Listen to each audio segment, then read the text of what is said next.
We continue to monitor developments as that investigation unfolds. Perhaps to answer the news at the Gauteng MEC for Transport and Logistics, Kedibone Diale-Tlabela met with the Gauteng Taxi Industry representatives in the City of Tshwane. Now, the meeting is part of continued efforts to engage with key sector stakeholders in the sector comprising of the Gauteng National Taxi Alliance and South African National Taxi Council. The MEC outlined the department's plans for the taxi industry in line with the strategic elevator priorities of the province as pronounced by Premier Panyaza Lesufi. The strategies included a progress report on taxi violence, commission recommendations and implementation, the model for the taxi rank of the future, as well as progress reports on the Gauteng Taxi Industry Investment Fund, amongst many other issues. Perhaps for this and more, we're joined via Zoom by the spokesperson for the MEC, Lesiba Mpya. A very good afternoon to you, Lesiba. Thank you for your time here on the SABC. Good afternoon. Thanks for having us, and good afternoon to the viewers.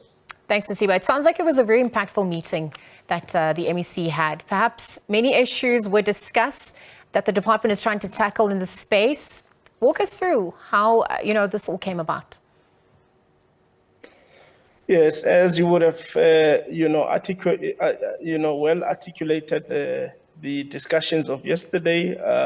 The meeting would have also put on the table the matter of bringing into place an integrated transport system that would be able to elevate the service delivery imperatives of a service that is safe, affordable, and reliable, and one that caters for the commuter of the future. You've spoken about the taxi rank of the future that is also going to be paired and complemented by the commuter of the future, and at the anchoring that is convenience. So the MEC would have been very vociferous and unequivocal on the matter of transformation, putting it on the table that it is unacceptable that the women remain, still disenfranchised in the business. They only join at the tail end, primarily when their husbands, have passed, and they then have to come in voluntarily as widows to take over the business. So the MEC would have elevated that transformative agenda, and key to what the taxi industry would have put on the table is a report on their investment prospects, the progress report of the period under the review of 2020-2023, where they would have, supported industry financial with their overheads. They would have approved a draft on procurement and claims management policies, the engagements with the GPG through the Department of Economic Development, where there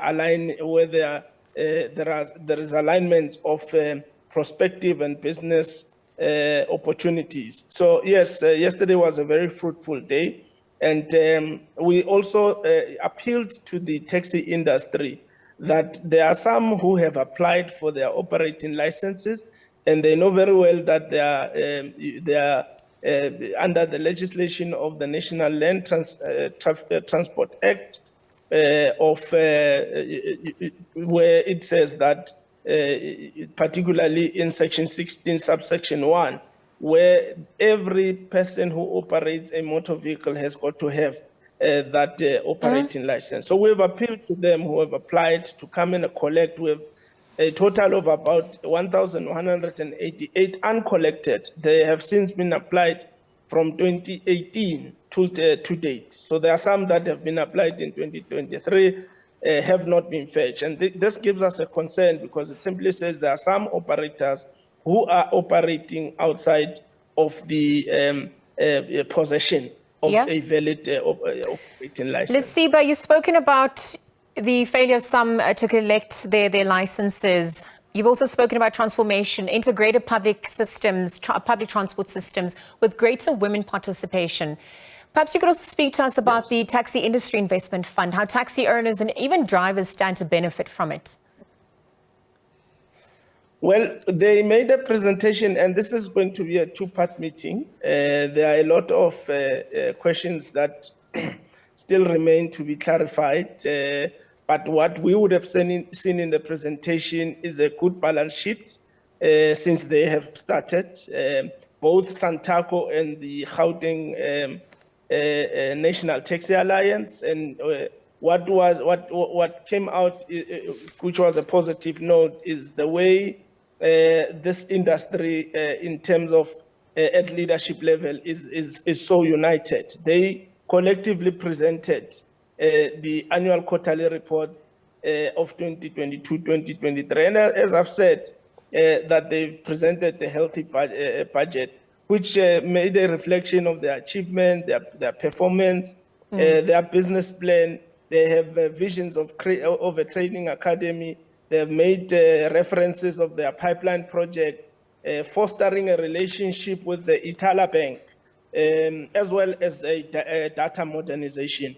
This is an industry that seeks to actually migrate into the fourth industrial revolution, where they are going to be digitizing. And I think they are fitting well into the pronouncement of the Premier, where the Premier says, let's escalate, let's make sure that we bring that single ticketing system. So the taxi industry, we must say, we were very impressed with the presentations, the robust discussions that would have happened, the agreements that as a stakeholder, as partnership, we are going to be able to put first the Gauteng passenger, who is going to be convenienced, and what the MEC also Lesiba, I'm worried about time. Unfortunately, we're going to have to leave it there. I also wanted to get into the strategies of implementation in tackling violence for both commuters and taxi operators, but we'll have to leave it there. Lesiba Mpya is a spokesperson for the MEC for Transport and Logistics, just weighing in on the back of the MEC having met with the Gauteng Taxi Industry representatives in the City of Tshwane to address some of the issues and strides taken for the transformation of the industry at large.